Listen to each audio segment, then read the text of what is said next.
My name is Alan OldStudent, and I speak to mark the new stage of Occupy Tacoma's evolution and development. Occupy Tacoma is one of the last occupations in the nation, and as such, people all over the world are watching us on the internet. What was the political climate like just before Occupy Wall Street began? On September 17th, 2011, which was just 5 months and 9 days ago, the United States celebrated its 224th anniversary of the adoption of the Constitution of the United States. Coincidentally, on March 17, 2011, Michelle Bachmann appeared at a California State Republican convention and predicted the Republicans would take California in 2012. I think God must have whispered that into her ear.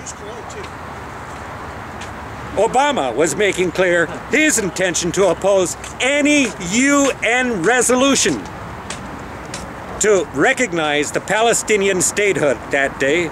The Los Angeles Times reported that the official unemployment rate in California hit 12.1% that day, which in reality meant at least 15 to 20% unemployment or higher. Pro-Gaddafi forces resisted the rebel offensives in the cities of Bani Walid and Sort that day, and the rebels, who had expected quick victories, instead suffered huge losses. In September 17th, 2011, at that time, the political talk in Washington and among the pundits and talking heads was about the budget deficit, and there were discussions going on about cutting the national debt. The conservative and liberal politicians were having two arguments. One was an argument about how far they could go in cutting Social Security and Medicare and cutting aid to struggling cities dealing with budget shortfalls to pay off the national debt. In short, how far could they go in attacking the standard of living of the 99% to pay for this? Their other discussion was about how fast it was practical to mount this attack. Nobody questioned the legitimacy, the wisdom, the necessity, or even the morality of this appalling assault on the American 99% until that same day, September 17th, 2011, a small group of scruffy protesters put up a camp in an out-of-the-way park in New York and proclaimed they were Occupy Wall Street. That was only just a little under half a year ago. It's easy to forget how short a time that was because life has been so intense, so full for most of us, it seems like a decade ago at times. Not many of the pundits or politicians took the original Wall Street protests too seriously at the time, if they even paid any attention at all, but soon the 99% did, and then the pundits went from ignoring to ridiculing to criticizing to condemning us. Slightly less than a month after Occupy Wall Street began, on October 15th, 2011, we here in Tacoma seized and occupied this park in the name of Occupy Tacoma. A small group of women had seized the initiative. They had the courage to start Occupy Tacoma. They obtained a website domain and organized some publicity. They were amazed at the depth of the response.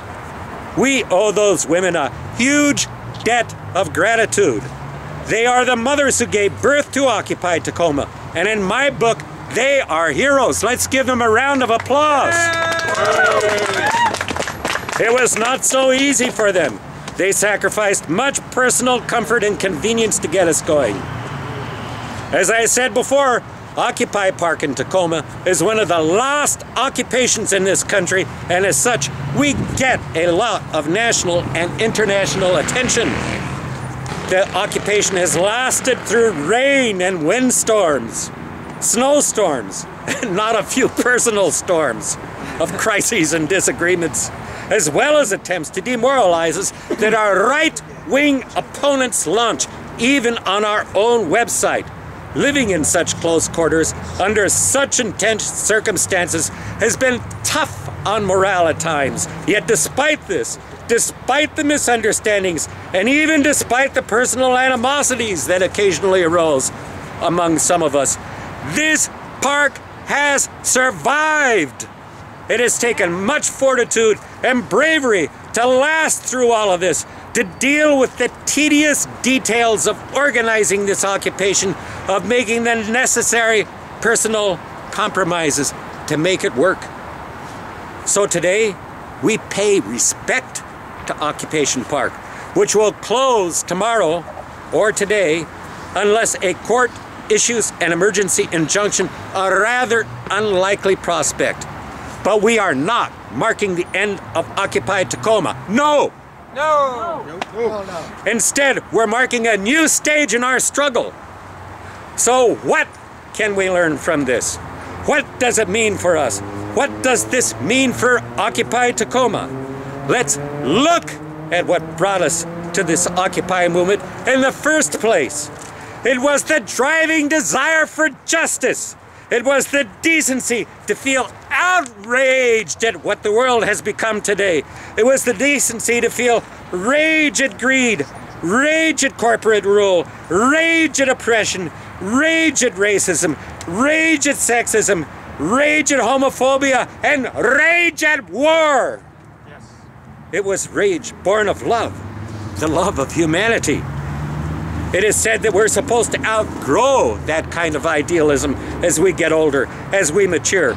It is said that this type of idealism is for the young, the inexperienced. But I say, this rage, this sense of decency, this sense of humanity, yea, even the burning love for the whole human race is for all of us.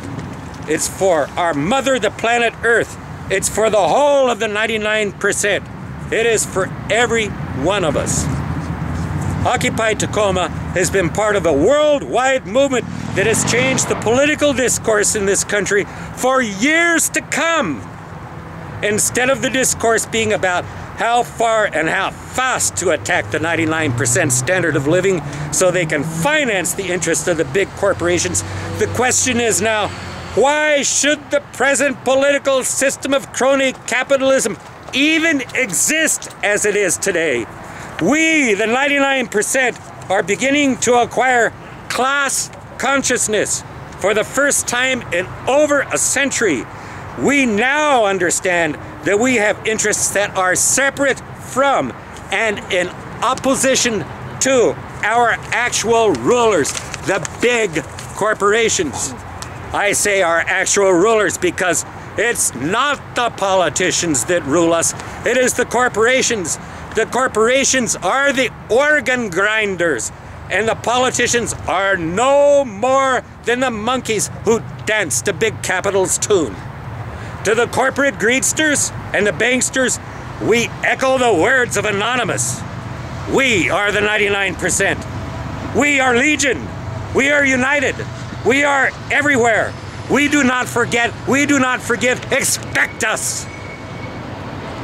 We are leaving the park, but not our movement.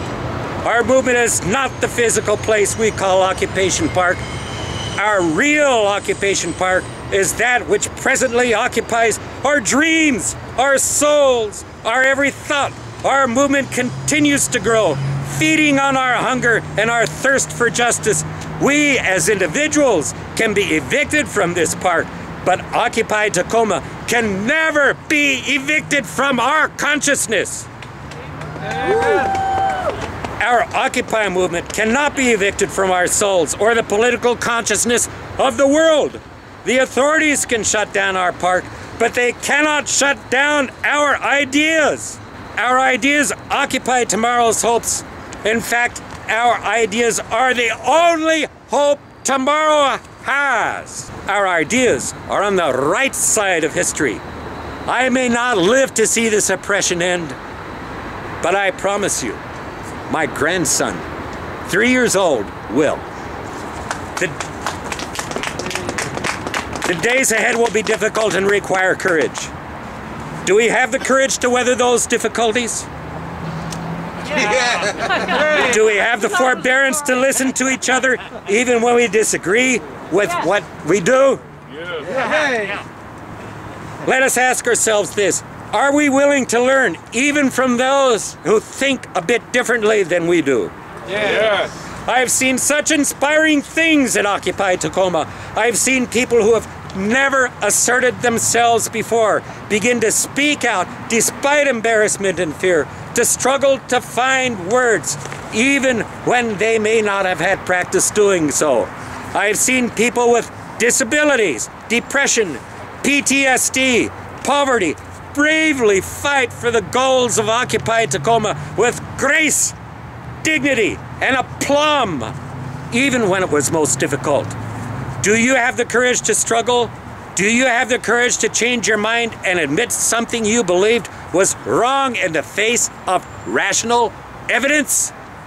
Sometimes. Do you have the courage to continue in this movement? It is said the revolution eats her children. Do you have the courage to be a revolutionary? Yes. Yes. Let me tell you something about courage as an older person.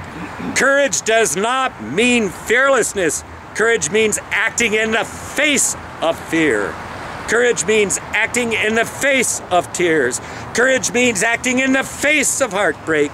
Courage means going forth in hope even when you've lost a round or two.